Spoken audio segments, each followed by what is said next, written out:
Municipal corporation Karachi Orangi महकमा इत्तलात और ताल्लुकात आमा कराची चेयरमैन औरंगी टाउन हाजी जमील ज़िया ने कहा है कि जश्न ईद मिलादुन्नबी के मौका पर मसाजिद के तरफ सफाई सुथराई और जुलूस की गुजरगाहों पर ज़रूरी नौइयत के कामों को बर वक्त मुकम्मल करने के साथ साथ आवाम को बेहतरीन सहूलियात की फरहमी मुमकिन बनाने के लिए तमाम सहूलियात फराहम करने वाले अदारे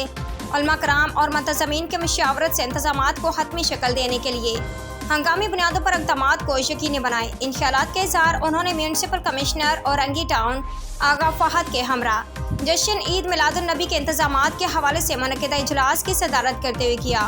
इजलास में बल्दियाती अफसरान और मुंतखब बल्दियाती नुमाइंदे के साथ साथ मुख्तलिफ मकातब फ़िक्र के उलमा कराम भी शरीक थे। उलमा कराम ने जश्न ईद मिलादुन्नबी के मौका पर टाउन इंतज़ामी की जानिब से इंतज़ामात के हवाले से इजलास के इनेकाद को खुशाइंद करार देते हुए कहा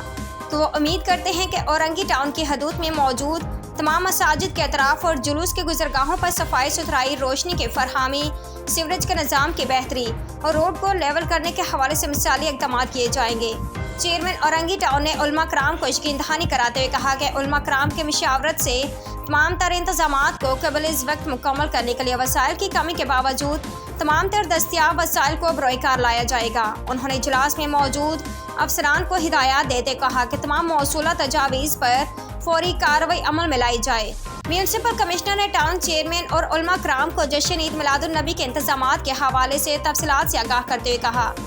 कि जहाँ जश्न ईद मिलादुन्नबी के हवाले से महाफिल, रैलियों के रास्ते और जुलूस के गुजरगाहों पर तजावज़ात के खात्मा, रोशनी की फरहमी, ग्रीन बेल्ट्स पर नए पौधे लगाने, सड़कों को ट्रैक्टर ब्लेड के जरिए लेवल करने और सफाई सुथराई का अमल जल्द अज जल्द मुकम्मल किया जा रहा है।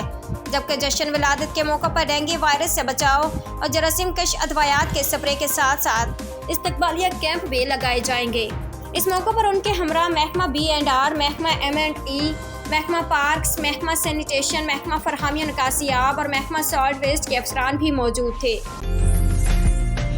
उम्दा में पकाएं और जी भर के खाएं।